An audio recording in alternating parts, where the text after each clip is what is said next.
Gallery 14, which is in Hopewell. It's loud. They sent out an email that they're going to be accepting entries for, it's a juried show at their gallery for, I think it's a January, starting in January. And it's submit online, and then it'll be judged, and then you'll have to deliver printed prints. We're also looking at Matt and myself and Lynn. There's a radiology center in East Windsor that has, Valerie almost just fell over on the piano. There's it's a radiation center in East Windsor, and they're looking for photographs for a period of time for their walls. So we're going up, Matt and myself and Lynn, on Friday morning to talk to them and see what it is they need. But it sounds like it's going to be kind of an ongoing commitment for a while, and we'll have the opportunity to change out pictures, and we'll see how it is. We'll try to make it as simple as possible to manage, but it's going to give all of you an opportunity to have your work displayed at their facility, and possibly they told us we would be able to sell it. So is Terry back on the line? Let's see. I don't see him. Okay. All right. All right. Okay. I'm going to turn this over to Valerie now, who's going to introduce our speaker. Here you go, Val. Now I'm going to go sit down. Thank you for snitching on me. Okay. Before I introduce tonight's speaker, I want to say we have our last speaker will be next month. It will be all online because she is out of the state. Her name is Irene, and it's going to be a passion for wildlife photography. I'll send out more information later, but I just wanted everybody to know that will be the last one, because then in November we have Thanksgiving, and then December we have Christmas. So we only have the competitions the last 2 months of the year. But tonight we have Dr. Kah-Wai Lin. I want to make sure I pronounce it correctly, right? He is a professional landscape photographer. He's based in New Jersey, which is why we're in person. Yay. He is the Goodwill Ambassador and former chapter for Club and Council Vice President of Photographic Society of America. And Dr. Lin is also an official photographer for Phase One Camera. He's an ambassador and educator, advisor of, is it NISI? NISI. And the ambassador of global marketing advisor for Photo Pro, as well as ambassador and global marketing advisor for Bayou. Okay, close enough. Okay. Pro team of the Spiffy Gear and a pro team of Red River Paper. I like that paper. He also operates a camera telescope store, Sentinel Photo, and in New Jersey. And over the past few years, he's been presenting over 200 seminars worldwide and has received 200 photographic contests. He's also part of recipient of the Certificate of Special Congressional Recognition from the U.S. Member of Congress. So say welcome. Thank you. We will take questions throughout. So if you put it in chat, we'll stop. We got a little bit of feedback right now, but we're almost done. And when I send it out, I'll send out all his information so you see his website and Facebook and all that good stuff. Okay. All to you. Thank you. Okay. Good evening, everyone.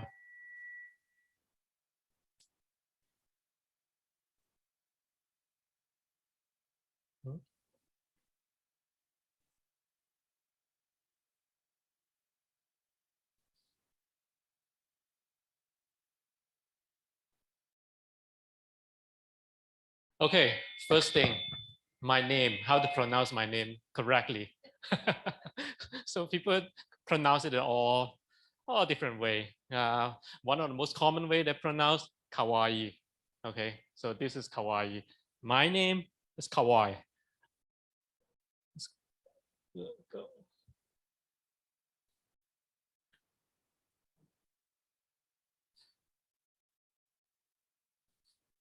I wonder, should I turn off my camera so that it's go faster?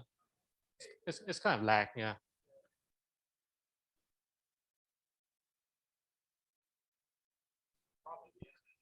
Yeah.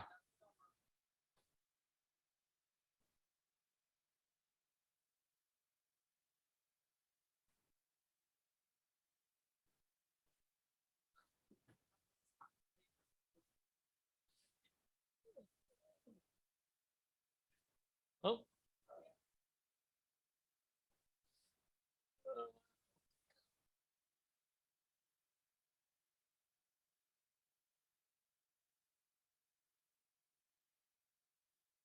Okay, so my name is Kah-Wai. Kah-Wai. Okay, and I born and grew up in Malaysia. So um, and then I went to Ukraine. I went to medical school in Ukraine. So I lived in Ukraine for about 6 years. And then I went to graduate school in Sweden. So I lived in Stockholm, Sweden for another 5 years. About 6 years ago, in 2012, I come to uh, US. So I live in, I work as a research scientist at Princeton University. And about 6 years ago, I decided to fire my boss and become a landscape photographer. So, okay. Okay, so now I'm doing the full-time landscape photography. So my job is mostly doing the photo tour, for the workshop, teachings, and so on. And I think I have the coolest job in the world. I have no regret of leaving my 9 to 5 job, and I love traveling. I love photography. So combining my job and with travel and photography, just as cool as you can ever imagine. So just to it'll take some time to show up slide. So just to show off what I got in the past few years. And today I want to share with you some of my images and a few pieces of advice how to get a better image in landscape photography. And actually, I just come back from Mongolia a weeks ago. I spent 10 days in Mongolia for the photo tour. So I want to share with you a short slideshow of, from Mongolia from last week. And some of them from June. Enjoy the show. Mm.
Okay.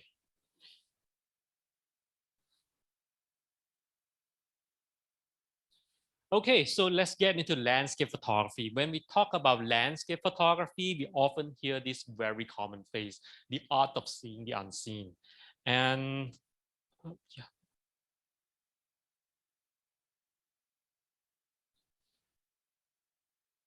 And we have been learning about all types of technique and creative approach in landscape photography. And today I want to share with you how to put all this together and think about landscape photography from different perspectives.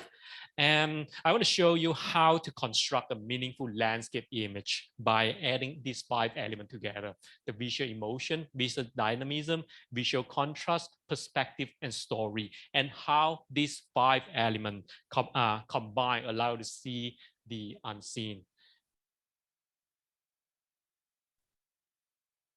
Okay, let's break down into more intuitive description. And today I want to share with you 4 tips of how to see the unseen.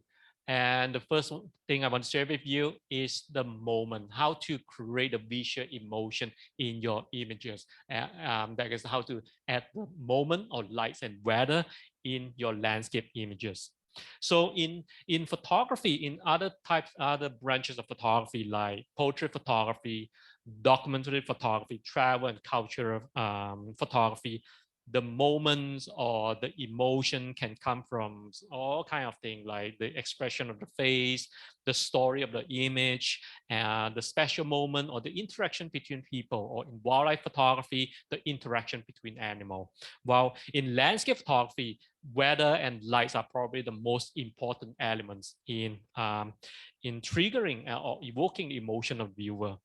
And we all know that in landscape photography, to be in the right place, in the right timings are the key to success in landscape photography. This sounds simple and fun, but this is the most challenging part of landscape photography.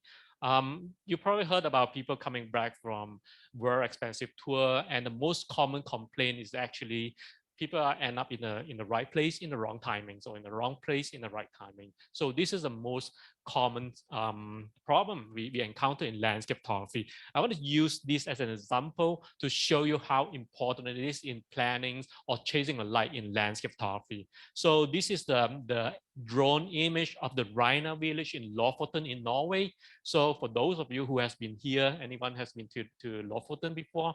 So if you have been here, you probably recognize some of those very iconic mountains and villages in the Lofoten in Norway.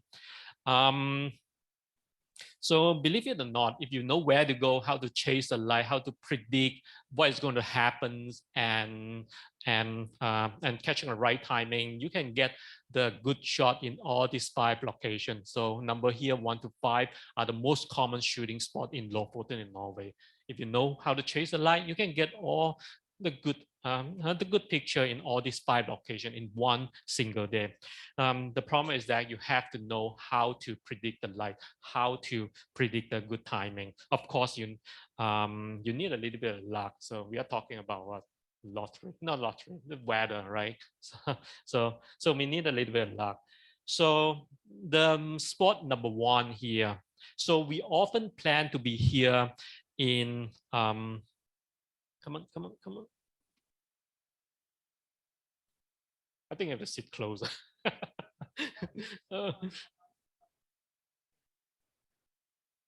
Okay. So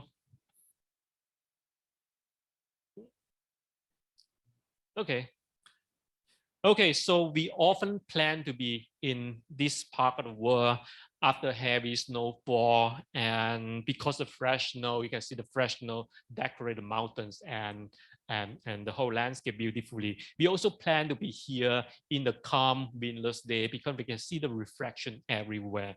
So snow and windless doesn't always happen in this part of the world, but if it's happened, this is the best timing you can come in to get a good shot. And our first location is here. So the first light of the day hitting the mountains and the cabin beautifully. So we don't have to stay here forever. Just grab the shot, and then let's go to the second spot here.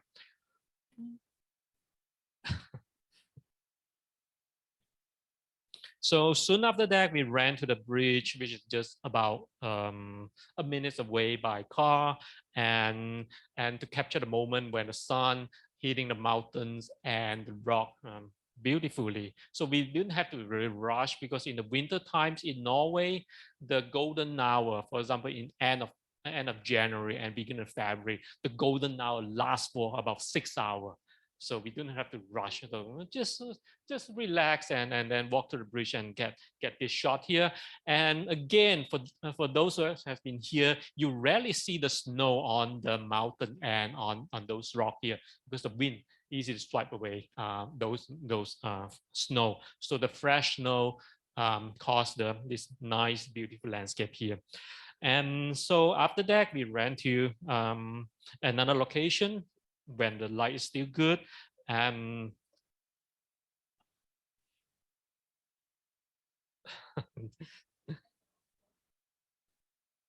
okay, okay.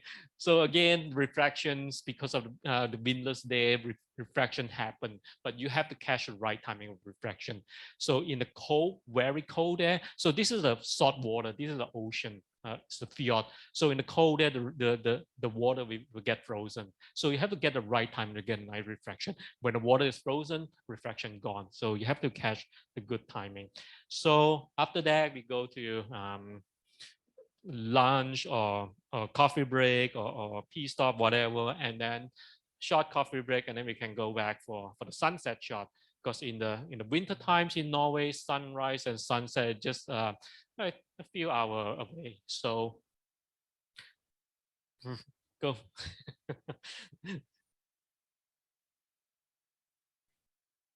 Change. Okay. Okay, so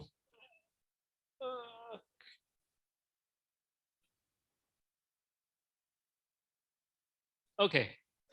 So I like to be here during the sunset to capture the alpine glow on the mountains. So when the sun set on the other side, you get a nice glow on the mountains. Again, the refraction rarely happens in this part of the world. If you see the refraction, you know that this is a very precise condition to get the nice refraction.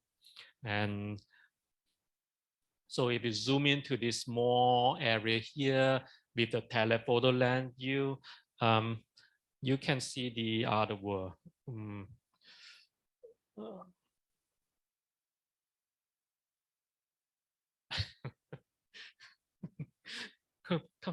on.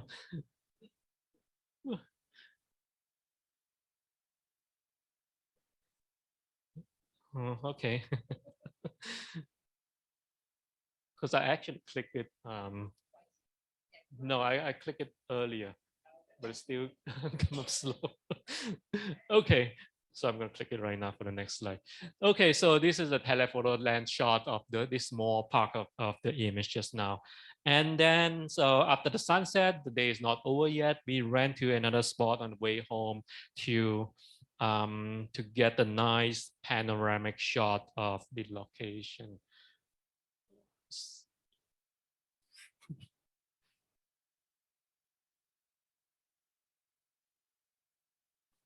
Huh? So believe it or not, if you know what to do, where to go, you can do all this in one single day. As long as you get the right timing, you go there in the right there. So you get all the shot in one single day. It's happened before. It's happened a few times. Huh? It's not as cold as you imagine. It's warmer than New York City in the winter. Yeah. So this is a nice panoramic shot on way home, and I like to stay here. To come here to shoot the blue hour when the lights is up, and then the warm tones of the cabin form a nice contrast with the cold tones of the blue hour.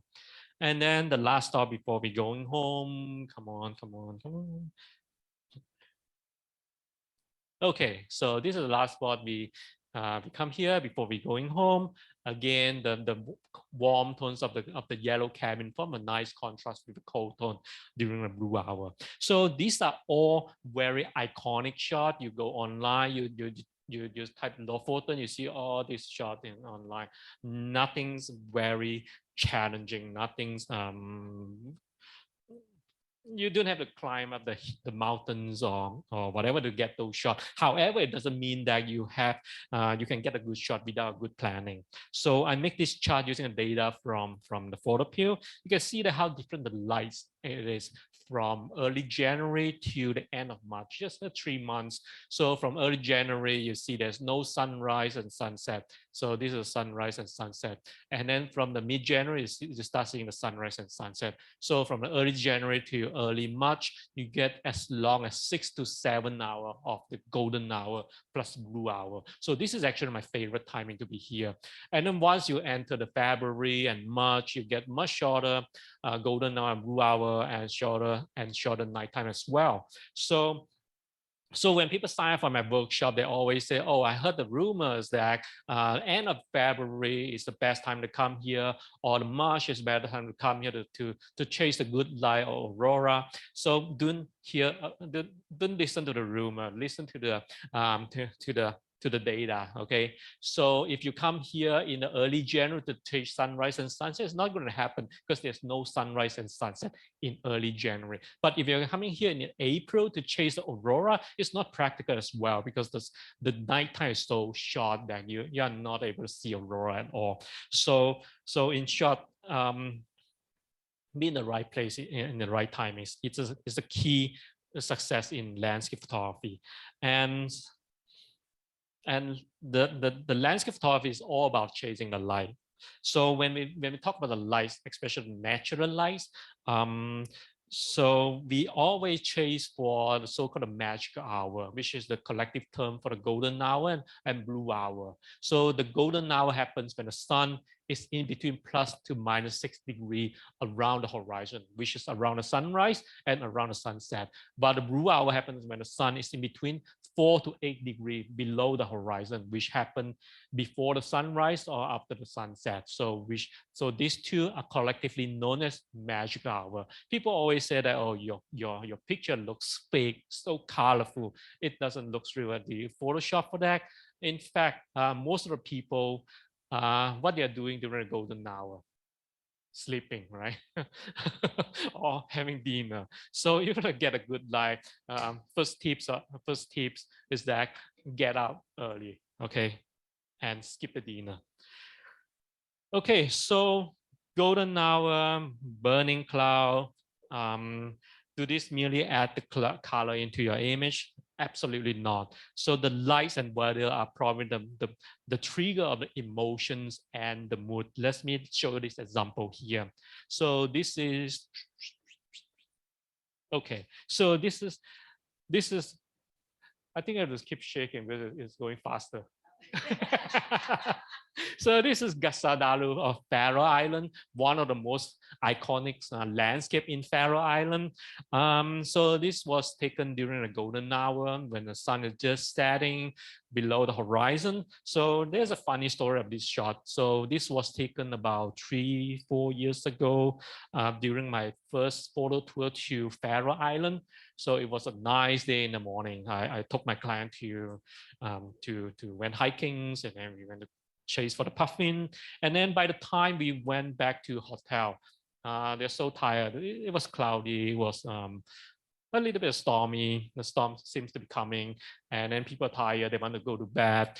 And then I saw the storm, the cloud change dramatically from the direction of sunset.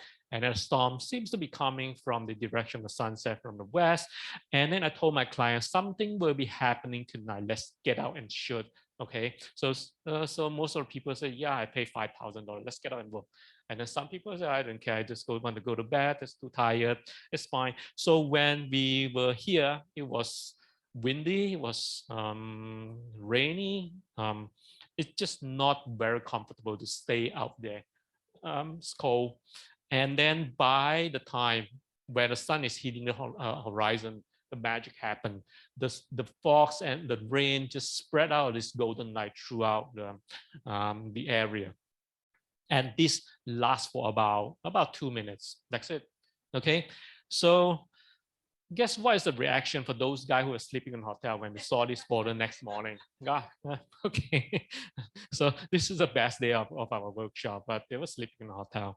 Okay. So this is what I mean the moment. Once you miss it, I don't think you will ever see it again in the rest of your life. I am here more than 20 times in the past few years. I don't think I've seen exactly the same phenomena in the same place in the rest of my life. So back to the emotions and mood. So the golden hour, the golden tone, the warm tone of the golden hour render the sense of warmness, energetics, and dynamics. This is emotion triggered by the golden hour. Okay. And the same place, same times in the you have to in a different weather condition, different light conditions, the thick dramatic looking cloud give the sense of cool, moody, a little bit depressed, a bit of upset, just on a rainy day. You're sitting at home, you can't get out, you feel a little bit of not so happy. So this is the emotion triggered by the overcast day, while the misty day are perfect for capturing the atmospheric weather. So it's rendered a sense of mysterious and dynamics. While most people are hoping for the blue sky, clear sky, cloudless day, calm day. So these are good for traveling. These are good for sunbathing, but definitely not something that we want as a landscape photographer. We want something crazy. We want something not so. Let's take a look.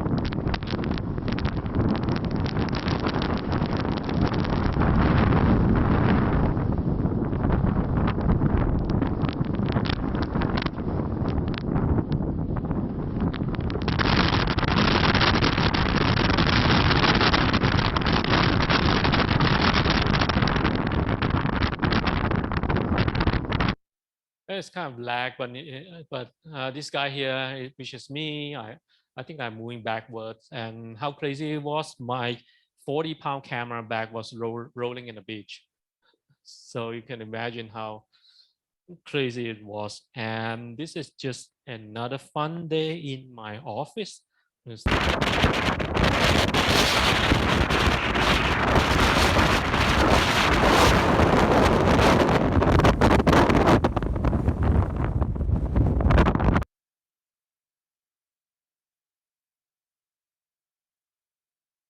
I can't really see the video smoothly, but this guy was flying away. So, so I just want to show up. But this condition is not quite safe to be out there. But I just want to show you guys. I just want to emphasize that sometimes the bad weather can produce some of the most amazing shots that you can ever imagine. So like those images here, come,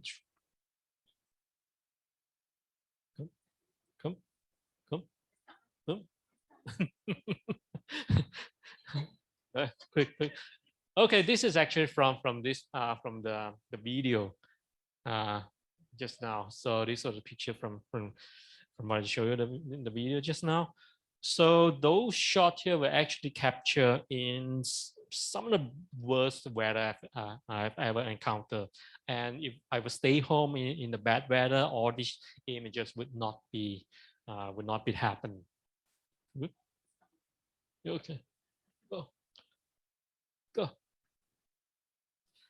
So, sorry. Which one? The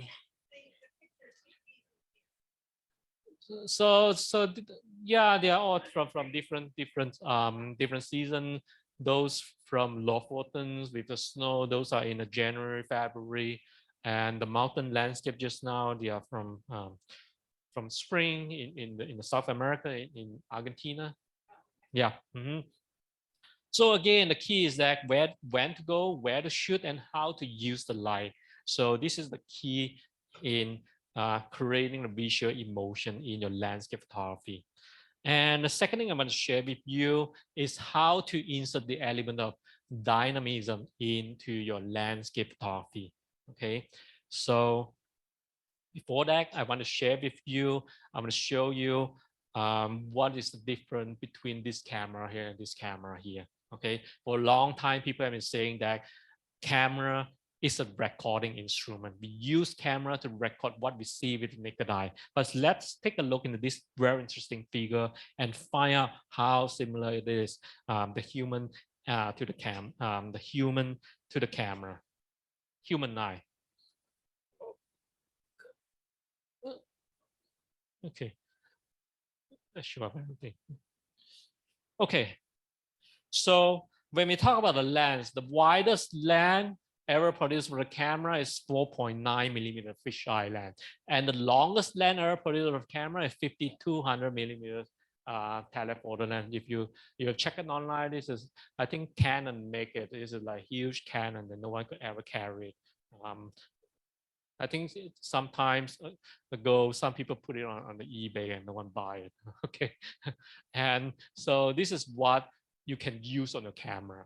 And the human eye, we are equal to a 17 millimeter, and the study says a 24 millimeter lens. So in the other words, the human eye is a wide angle lens. It's a fixed lens. Can you change the lens? I don't think so. Yeah.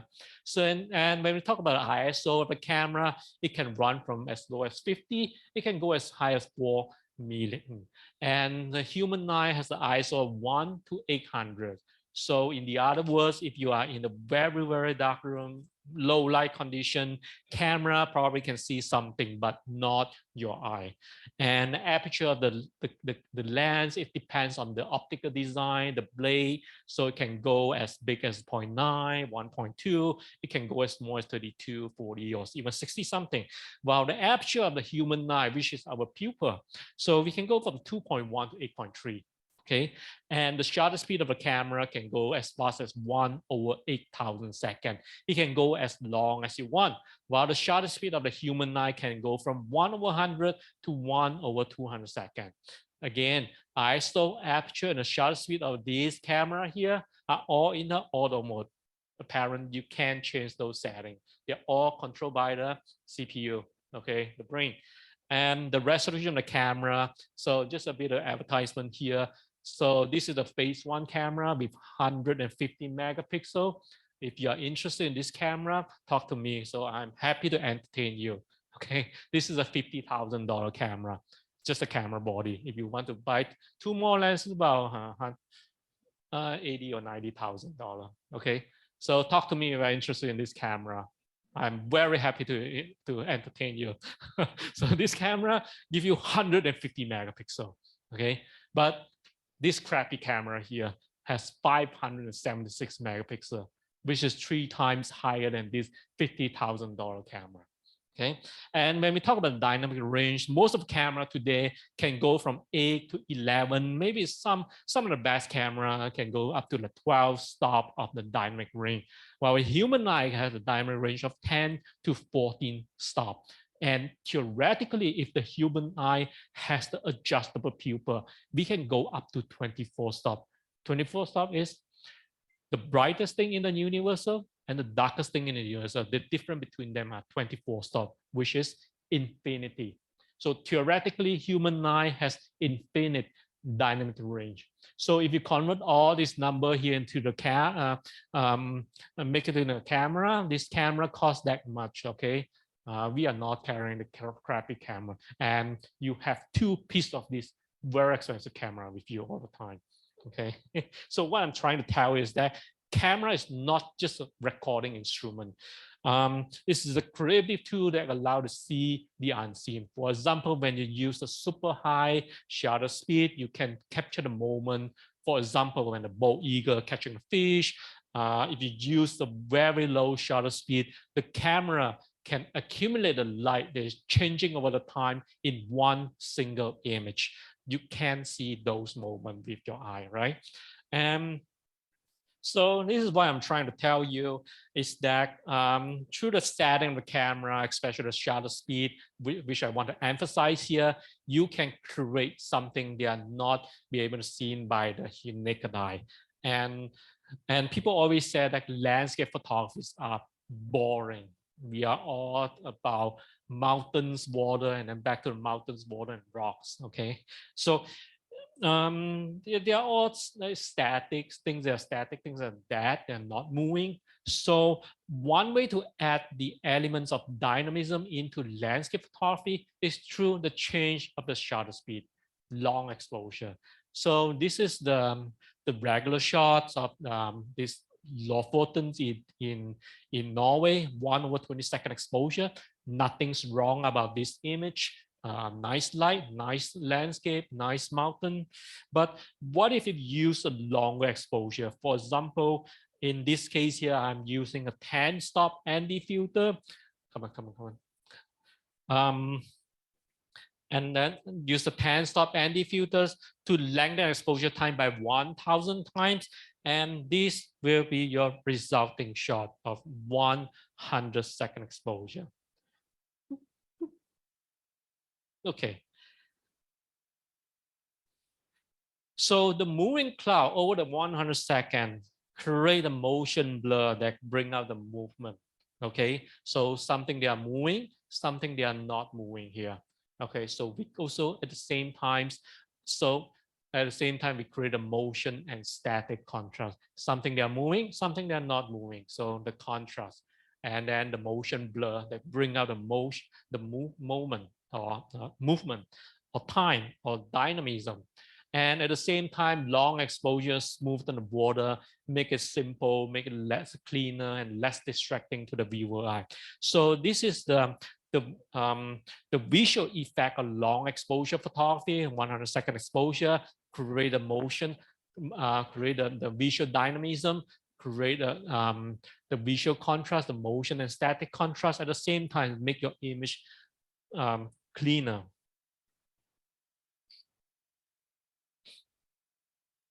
So when we talk about the contrast, you probably more familiar with the color contrast. When you're shooting the portrait, you want the model to be in the rig dress and pose again darker blue or green background. So this is the color contrast, the cold and the warm color contrast. In the long exposure, in case of long exposure, we create the motion and static contrast. So this is just a direct comparison of without and with the use of long exposure in landscape photography. So when we talk about long exposure, we often rely on the ND filter, the neutral dense filters, to lengthen exposure time. So ND filter is just like sunglasses for your camera. It's block the light by going through your camera. So you have to use a longer exposure to get the right exposure. So for ND filters, if you go online, you can get them. You can buy them from 1 stop to all the way to 15 and 20 stop. Okay, but in landscape photography, the most commonly used ND filter are 3, 6, and 10 stop. 3 stop lengthen exposure by 8 times, 6 stop lengthen exposure by 60 times, and 10 stop lengthen exposure by about 1000 times. For example, if your camera, your base shutter speed is 1 second. If you put this on your in front of the lens, it becomes 8 seconds. If you use 6 stop, it becomes 60 seconds. If you use 10 stop, it becomes 1000 seconds. We often use 3 and 6 stop to do the waterscape photography, like the waterfall, the river flow, when we just need to slightly lengthen exposure time to, let's say, to a few seconds. But if we want to do extreme long exposure, we often depend on 10 stop ND filters. So long exposure photography, other than creating the visual dynamism and visual contrast, it's also create what I call the guest and host relationship. What does it mean here? So if you look at this image here, so this is a long exposure of the church in Faroe Island, 180-second exposure. So if I ask you which one of them are the main subject in this picture, obviously this is the church. So this is the main subject. What about the cloud, the water, the refraction here?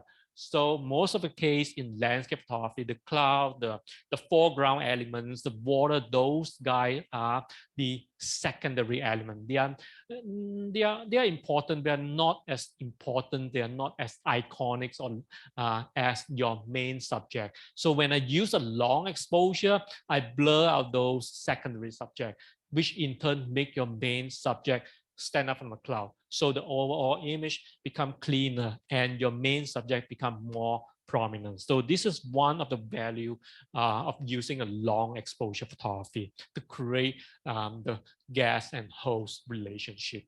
Okay, and long exposure also lend itself to a clean, very simple types of composition. When you so for example here, this is from Kit May, 200-second exposure with 10 stop and filters. So 200-second exposure, the moving cloud, the moving water are all blurred out, resulting in very simple and minimalist styles of composition. So this is also one of the most common function or use of the long exposure photography. So, and waterscape, either waterfall or seascape photography, we all know that when we deal with water, no matter what types of water, waterfall, we often depends on a long exposure or neutral density filters. So long exposure waterscape photography, on one hand, you can create a water that looks highly dynamic. On the other hand, you can create the very simple and minimalist styles of waterscape. So let's take a look at this example here. So this is 1/10-second exposure of this flowing water in Abisko Canyon in Sweden. 1/10-second exposure. You see a lot of detail in the water, a lot of short line going toward the direction of water flow. Okay, if you bump up the exposure to 1/6-second exposure, it looks quite similar to previous one. A lot of detail in the water, but if you bump up exposure to 1/2 second, 1 second. So you see that the short line just now, they are joining each other and become a longer line. And this line are pointing toward the direction of water flow. So you feel that the water is flowing from upper right to the lower left because of the vector, because of the line that's pointing to one direction. And same for the 2-second exposure. So 1/2 second exposure to 2-second exposure allow to create the water which looks like it is flowing or moving. But if you increase the shutter speed to 5 seconds, 10 seconds,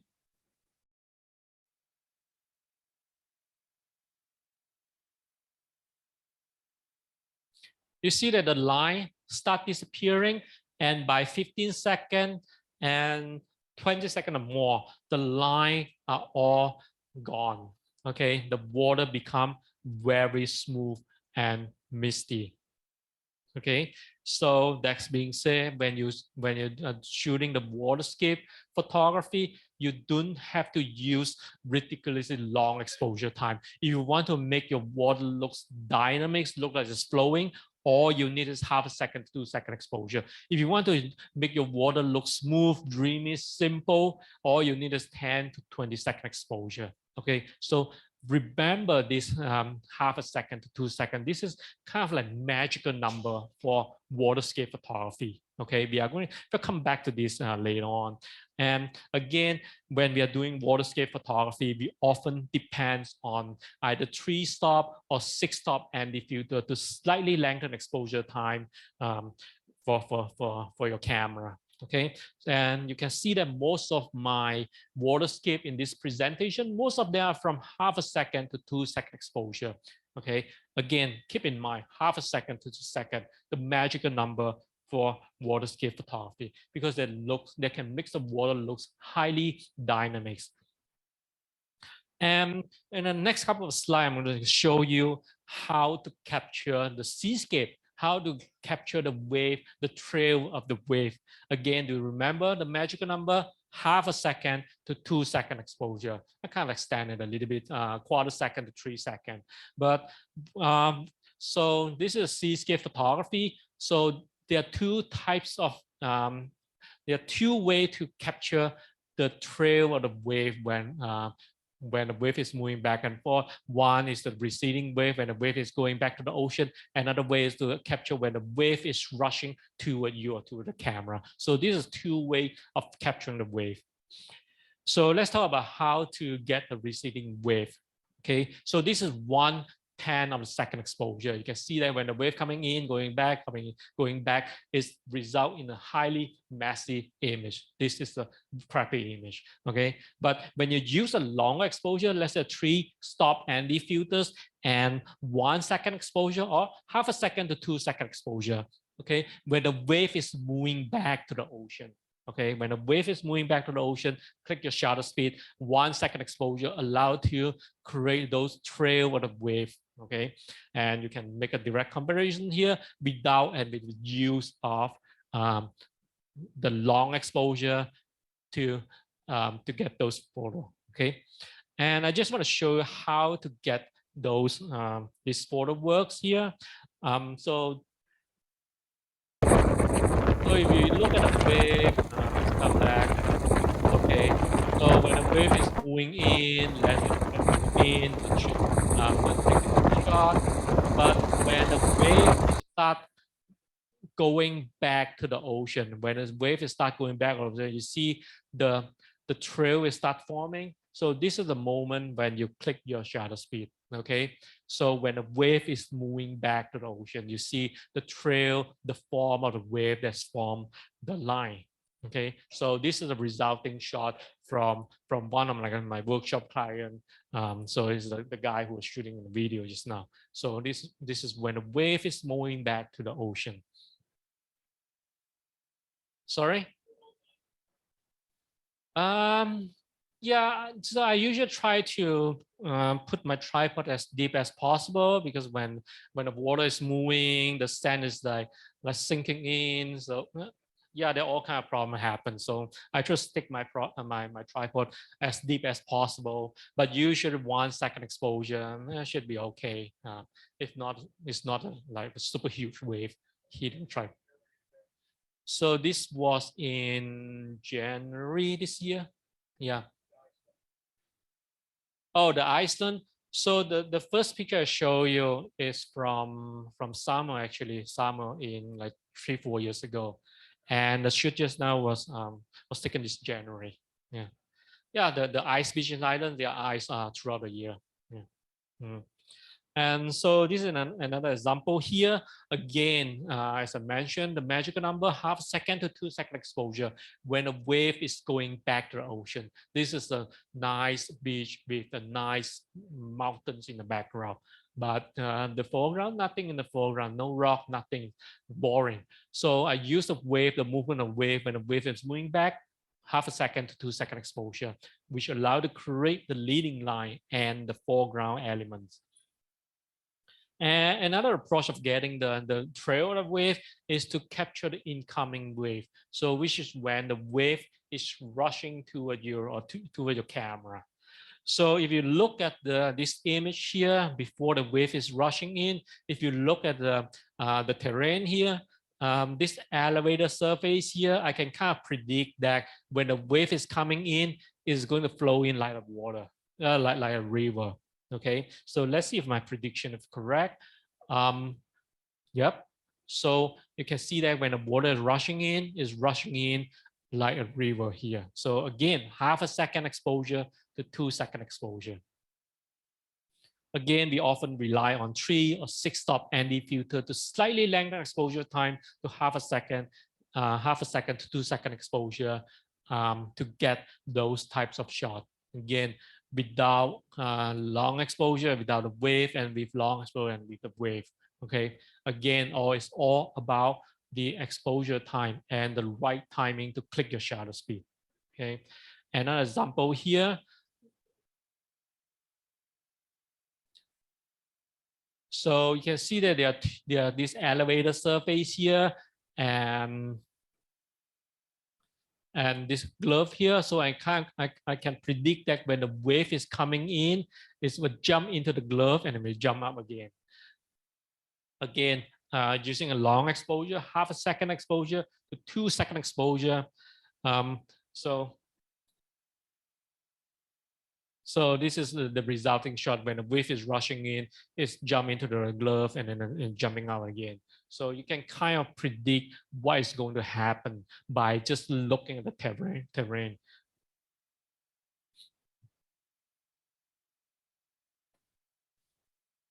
just a comparison without long exposure, without a wave, and with long exposure and with the right timings of capturing a wave. And sometimes we need a longer exposure time, especially when we are shooting the refraction of the water.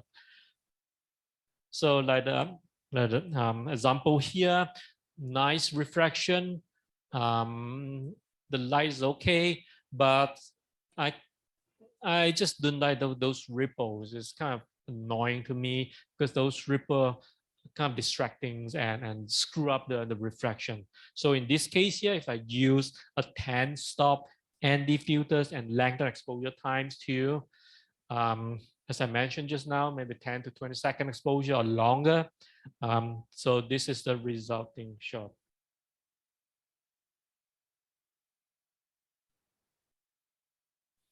So 8-second exposure allow to smoothen the water, and the resulting image is much cleaner than the one without the long exposure. So it's the same day, but this is during the sunset and there's during blue hour. I like to shoot it during blue hour again because of the warm tones of the cabin form a nice contrast with the cold tones of the blue hour.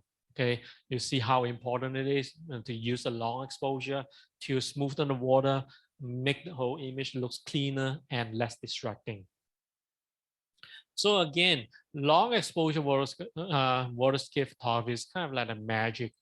So on one side, it makes the water looks dynamic. On the other side, it makes your image look simple and millimeter styles of composition.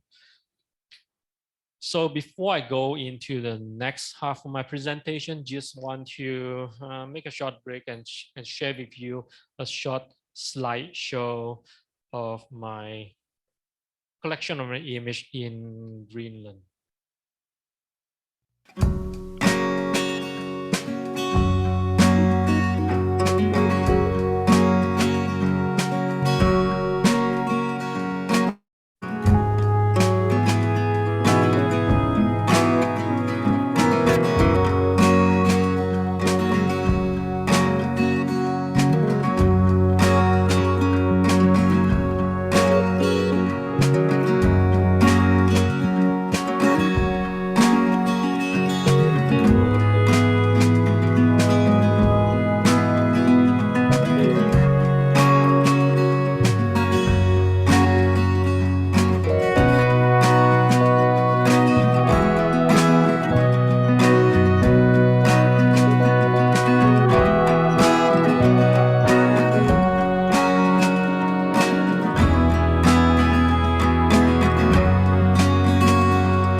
Okay.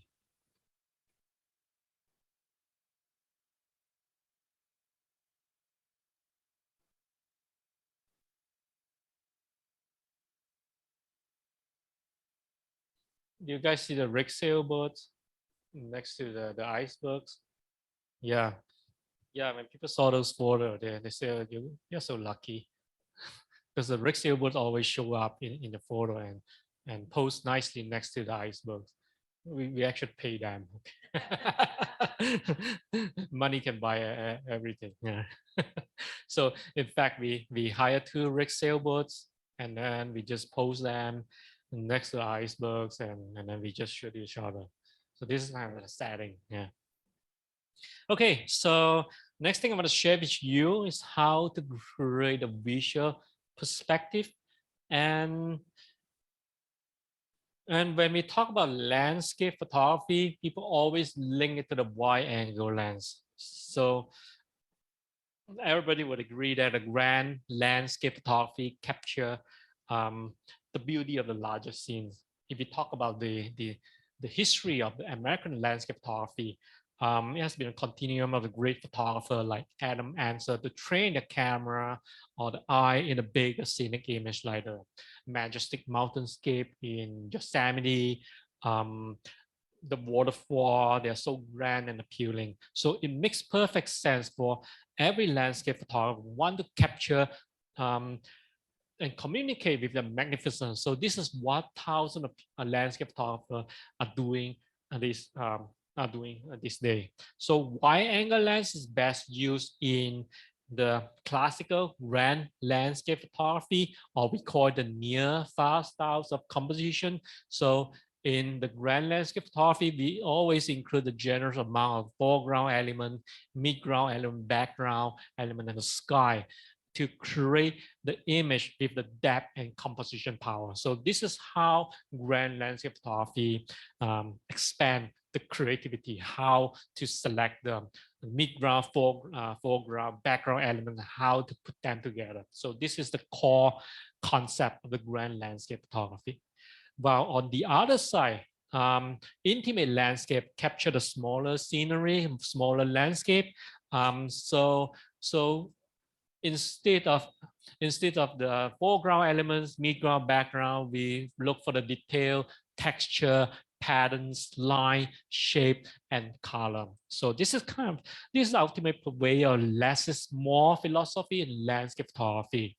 So you can do it by any lens, but telephoto lens play a huge role in intimate landscape photography. So this is just an example here, the Dante view in the Death Valley National Park. So this is a wide angle shot with the 80mm lens. But if you change the lens to the telephoto lens, look for the detail here. So this is what you can get: the mixture of the texture, the line, the color that could make a very interesting composition. And another example here with the telephoto lens, capture the sand dune in the Mesquite sand dune in the Death Valley National Park, just a very tiny part of the sand dune. And with this picture, you can perceive them as many zigzag line that going to the triangle sand dune in the background. Or you can also translate that as many triangle shape. Okay, remember that the shape, the many triangle in your image. And another example here, the Saguaro National Park, again with the 100 to 400mm lens, capture just a small, tiny part of the landscape, and so you can translate that into as many repetitive line in your picture. So landscape photography, what I want to tell is that landscape photography is not a synonym to wide angle lens. Okay, it's just a very interesting observation. If you look at the International Landscape Photographer of the Year in 2021, if you look at the top 101 images, 61 of them are grand landscape, shooting with a wide angle lens, but 40 of them are the intimate landscape that shoot with the telephoto lens. So it's just an interesting observation. What I'm trying to tell is that while you're exploring the world with wide angle lens, always try to find something unique, find something different from other by using a telephoto lens. It's one of the way to expand your creativity. Okay. And the last thing I'm going to share with you today is how to create a visual story in your image using the composition. Okay, I'm not going to talk about the rules of composition today, but I want to show you a new concept about the composition using this image here. So when people see this image, they call it a smiley face. You see the smiley face here, the big circle with two eyes and the smile. Okay, so this is actually a very small hole, very small. That's the size of my face with two small piece of a rock and a piece of the leaf frozen in this hole. And with the use of wide angle lens, getting very close to it, I can make it look huge, looks funny. Okay, so I want to tell how this image was being created. The three processes being involved in this process are called the element selection, element balance, and element placement. So to tell a story in landscape photography is very different from other branches of photography. people always say landscape photography is hard to tell a story because we are dealing with the mountains and the rock all the time. But in landscape photography, if you want to tell a story, you have to rely on all the elements in your image and how you connect them together and how you link them together to form a visual flow and present it to the viewer. Okay, so this is how to use the compositions to tell a story in landscape photography. Okay, so what is element selection and element balance? So to create an image, you are just given a small frame. For your camera, most of full frame camera, you get a 3:2 frames, or medium format camera, you get a 4:3, the ratio, and just a small frame here. Okay, you cannot put everything in your image. Okay, so you have to select the element that you want and put it in your image. So this is called addition or plus. So in this image here, the smiley face, the rock, the mountains, and the cloud, just 4 elements, that's it. So you just need this 4 elements. You have to exclude the element that you don't want or not important to your image. For example, the a piece of shit here, or the rock here, or there were naked ladies standing here. Those are interesting, but they are not important to your story. So just throw them away. Okay, leave them outside of the frame. Okay, so this is minus or subtraction. Okay, and it's somehow in concept with the concept less is more. The most dangerous thing about using wide angle lens is that people always try to fit everything inside the image because they spend $3,000 on a lens. They want to put everything in the image, okay, and then result in all kinds of shit and mess. So this is the worst thing about using a wide angle lens, okay. And what is multiplication? I use the perspective distortion to enlarge the foreground element. In this case here is the smiley face. So you have seen a lot of pictures with the big foreground elements like using rocks or flower. So usually in landscape photography, the foreground elements are not iconic. Okay, they're not representing your image. So you can find a smiley face or a rock or a flower everywhere in the world. They are not representing your picture. Okay, so they carry very little visual weight in your image. By making it bigger in your image, we add the visual weight to it so that it can balance with other element in your image. So this is why we need to enlarge the foreground element. So with the wide, so this is multiplication. What is division? With the wide angle lens, we always make the background element smaller. So in this case here is a mountain here. So if you look at the mountain here, when people see this mountain, they know that this is the Uttarklif beach in Lofoten in Norway. So this is the main subject for the image. Okay, it carries significant larger visual weight than other elements. So by making it smaller, we reduce its visual weight so it can balance with other elements in your image. So this is called the division. So element selection and element balance is all about what to put in a picture, what to throw away from a picture, how to balance all the elements in your picture, and what to make bigger, and what you have to make it smaller. This is called element selection and balance. So once you have all these elements ready in your image, you have to think about how to put them in your picture, how you want to decorate them in your image to form the visual path and continuity to lead your viewer eye to read your image, okay? So by posing a camera in the 3-dimensional space, up and down, left and right, front and back, you can change the position and relative position for all these elements in a totally different way. So I always tell my workshop client, my student, is that if you want to improve your composition, all you have to do is move your camera, okay? Or move your body, whatever, move your ass, okay? Just move it. Left, slightly to the left, slightly to the right, or slightly up, down, front and back, just a little bit. It changed your image to a totally different world, okay? So the way I place this element is as follows. The smiley face, big and in the lower center of the picture, very close to the border, touching the border. So you create a little bit of tension. You feel like this thing is like trapped in this photo. So kind of like visual tension. And the rocks in the middle left and the mountain to the middle right. And I use a long exposure to create the motion blur of the cloud, which lead to to one direction, to the upper right corner. So when the viewer look at this image, they first draw the attention by the smiley face because it looks big, it looks funny, and then the viewer side will go further to the rock here, and oh, it's a beach because there's a rock here, there are water around it, and then the viewer side will go further to the upper right, and recognize that, oh, this is the Utagrev beach in Lofoten in Norway. And finally, the viewer side being drawn to the upper right corner by the movement of the cloud.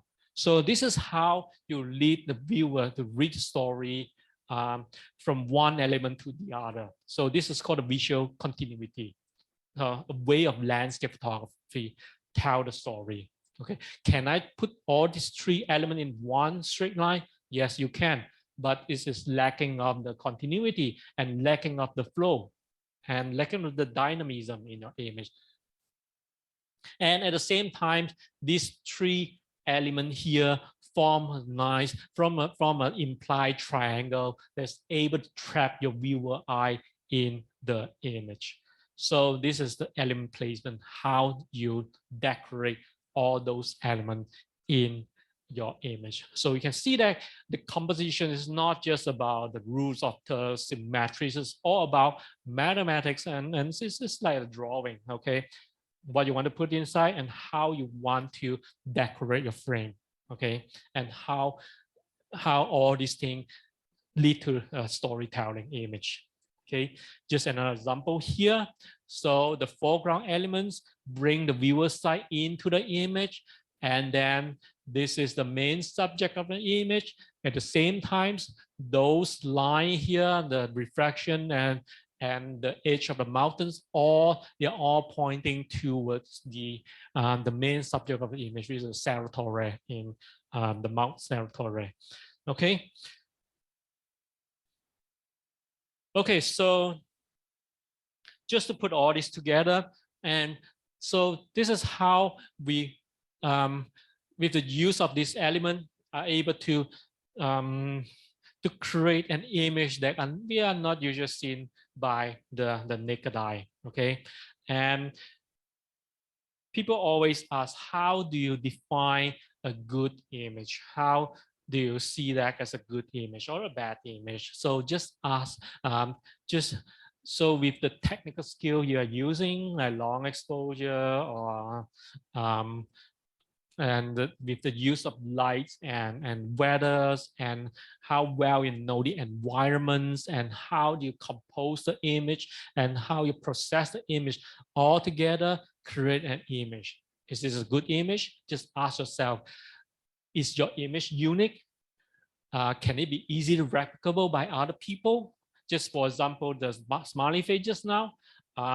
So I took it before, 2 days before the workshop. I did a little scouting and honeymoon fun time. But when the workshop began, my client asked me, bring me to the smiley face. So the smiley face are gone because the eyes were melted and everything gone. Everything looks different. I don't even know where's the hole. So you can't replicate that. Okay. So ask yourself: is your image unique? Can people just copy it easily? And does your image evoke the viewer resonance? People feel the same thing as you? Does your image carry any emotions? Any story, and even documentation and historical value? And does your image evoke the viewer imagination? And the most importantly, does your image carry your own personality and unique style? I think this is the most important thing. If you look at the image online, there are people put 1,000 of image on, new image on Instagram or whatever every day.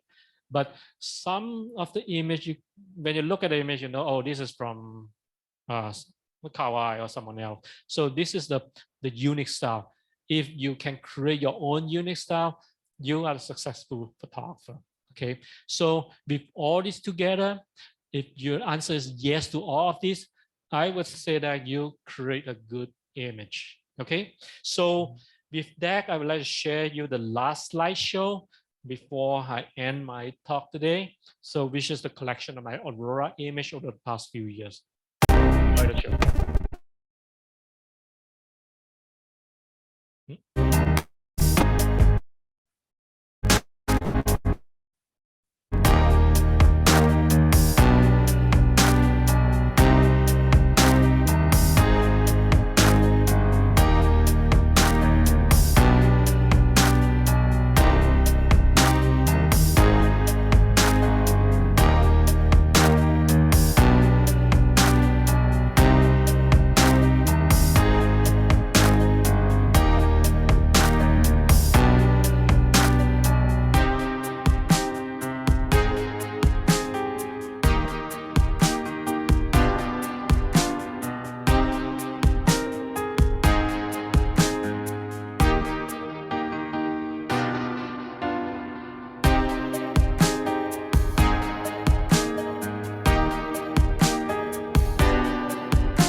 Okay, so before I end my slideshow, just a little bit of advertisement. If you want to look at more of my image, you can go to my website, kahwailin.com. If you want to spend money shopping, go to my online store, stettindenphoto.com. And you can follow me on Facebook and Instagram. I update my Facebook and Instagram with new photo every day. Yep. So on my website, you can find the list of photo workshop and tour that I run. I run about over 30 photo tour every year. So if you're interested, just take a look. This is my next year destination: Lofoten, Iceland, Azores, Mongolia, Greenland, Dolomites, Morocco, and so on. So this is a plan for next year. And as I mentioned, if you want to spend money, go to my camera store. So I carry all this brand, the Nisi filters, Photo Pro, tripods, and the lights, the LED lights, and the high-end telescope instrument, and so on. And if you want to buy tripod and filters, you can take 15% off with this discount code. Okay, so with that, I will stop my presentation here and take the question. Thank you.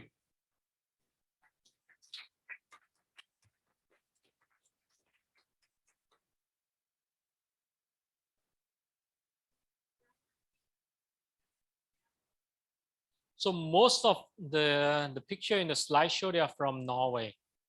Yeah, maybe half of them from Lofoten, half of them are from different spots in Norway, the northern Norway, like Senja, Stettinden. So, some of them from Sweden too.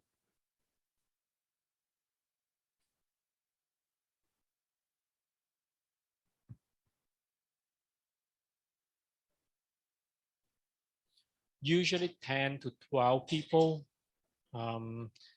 Like the Norway workshop, we should go with 10 to 12 people with two photo instructor in two van.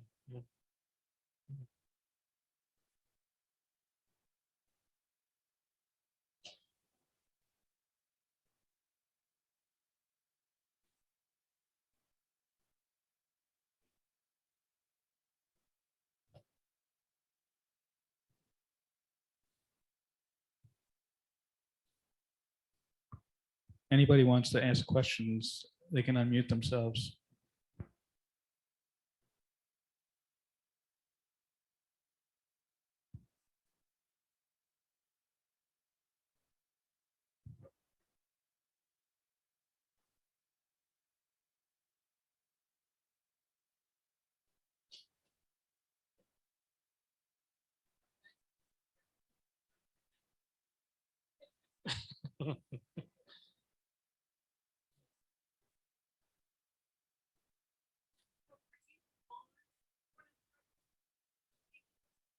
Yeah, yeah, we have two of them. We usually just post each other. For example, the iceberg is here in the middle. We post one boat here and then one boat there, and then we just run back and forth, back and forth. You. Yeah, it looks like the boat is next to the iceberg. Actually, the boat is very far away from the iceberg. So it creates the sense of scale. It looks like iceberg much bigger than boat. In fact, the boat is much further away. Yeah.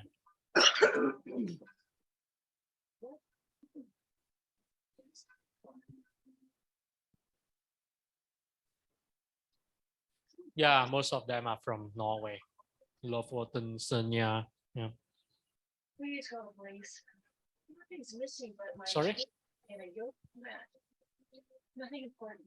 We should still call the. Oh, okay. Mhm. Okay, Okay. yeah. Yeah, I always I see the cruise a few times. They pass by the Senja Islands and Lofoten. Don't worry. Just in case. Yeah. Mhm. Can you please repeat the questions?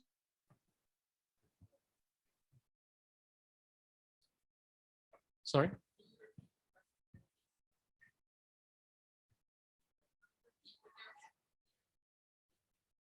We can't hear. Oh, okay. What do you ask? Oh, the rig board. Yeah, right. So yeah, we usually have the two sailboats, and then we post them far away from the icebergs, and then we just shoot each other.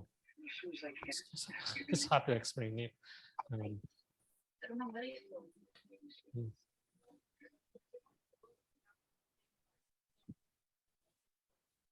Yeah, I turn on my camera. So for example, we have the icebergs in the middle, and then we have one sailboat on the left side and one sailboat on the right side, and then these two sailboats just sailing back and forth, and next sailboat sailing back and forth, and then we shoot each other. So if you look at the picture, the sailboat looks like it's placing next to the iceberg. In fact, the sailboat is very far away from the iceberg to form the sense of scale. Yeah. It did look Yeah, we are close. on the boat. Yeah. Yeah, usually just handheld. Mm-hmm. Higher shutter speed, higher ISO. Yeah.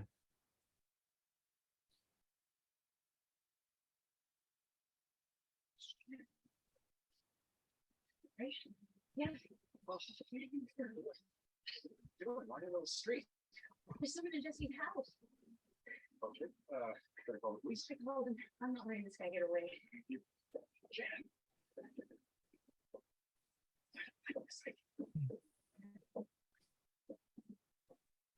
I don't see anything to do. It's too dark. He's busy. What's that? He's getting out the back. Let's see.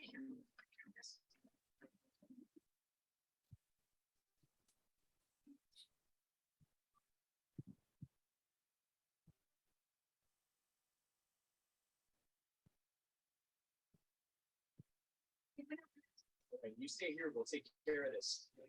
Thank you.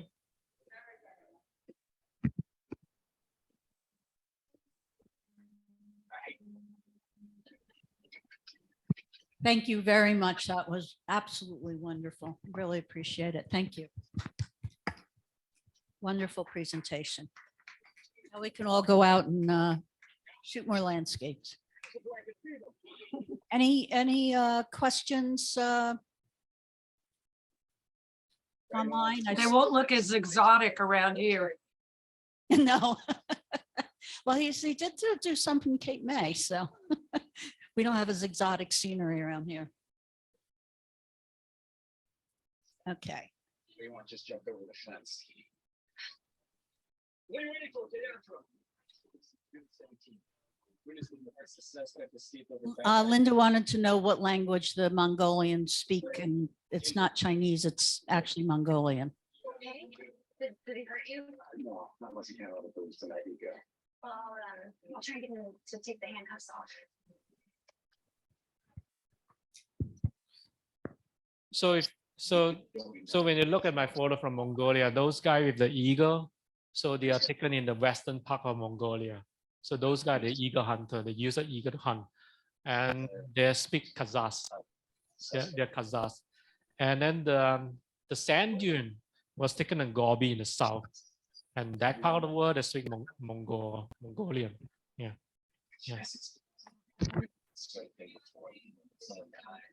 Yeah, we have the local guide. He used to Okay, keep understand. kind of flower pot. An interpreter. You're getting some comments on online, Kah-Wai, you can see. Fabulous, thank you, thanks. Excellent. You're saying it's the same person who's here last. So it looks like everybody enjoyed. I noticed some things out of place this morning. And then later this afternoon, I was here with Jennifer and Althea, like somebody was searching. Right. Okay, I think we are done. Thank you, everybody. So we have competition meeting in 2 weeks, which is markets. As Valerie alluded, our speaker meeting in October is going to be online only because there was a conflict with the church and we can't use this room. So speaker meeting in October will be only online. But the market meeting in 2 weeks will be hybrid, both online and here in person. So thank you, everybody, for coming online and through Zoom and in person. It's good to see about 10 or so people here and 10 or so online. So it was great to see everybody.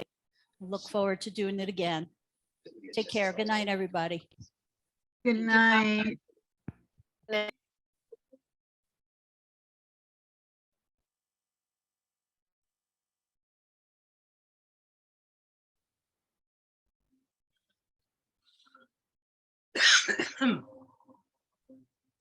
Good night, everybody. Want to say goodnight also. Talk to you soon. Okay, bye. We'll talk soon, Deborah.